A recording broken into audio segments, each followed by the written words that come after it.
We now have the ability within ChatGPT to schedule tasks. What does this even mean? How do we even approach it? Let's find out in today's video. Welcome back, y'all. Today's video, let's check out schedule task, see if it's any good, and if we like it. As a side note, I'm going to leave the help doc in the description down below, so it's an easy little click, see more. So before I get spammed in the comments like, yo, Corbin, I got the free account. Why don't I see it? It's because they only gave it to Plus, Pro, and Team right now.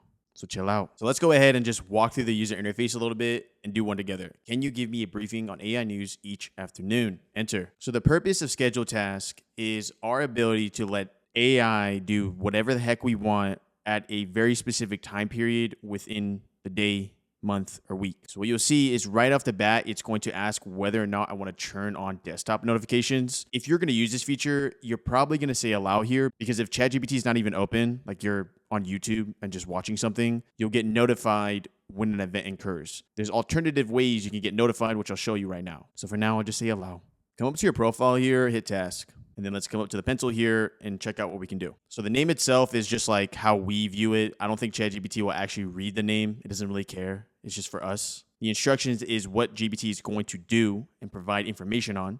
So for example, search for AI news highlights and give me a brief summary. And then finally is the schedule here. So obviously we can choose between daily, weekly, monthly, don't repeat, or custom, and then the time of day. So what I'm gonna do, because this is about to fire off in 10 minutes, is I'm gonna switch this to 12:30 just to show you what an output would look like. Save. Let's check out some other stuff. If you come back up to your profile and go to settings, we can go to notifications, and this is how we can receive the information on one of these tasks. So right now, push is like when you're on your browser and then you get like a little pop-up thing. Obviously, email is your email, but you can choose whether or not either one is shown. So for now, I can select email off and just get a push. In reality, you would probably opt for the email as well, just because of the fact that if you're not on your computer, maybe on your phone, you open up the Mails app, you're like, oh, I did have that scheduled task go off. Let's do another task here and just check out its interface. But just to answer that comment real quick, no. This does not work with up to this point with voice chats, file uploads, or GBTs. Voice chats is kind of funny, as imagine setting up a task for like a random phone call later on. And you just like, oh yeah, no, I had a phone call at 3, my bad.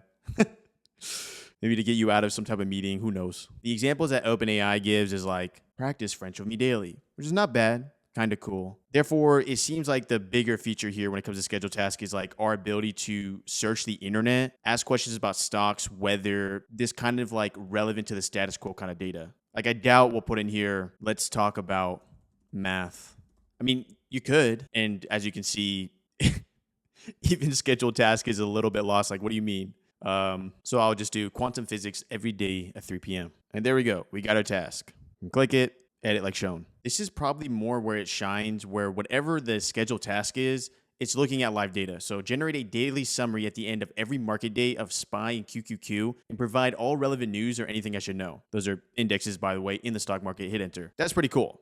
So daily at 4 p.m., it even knew when the market day was ending.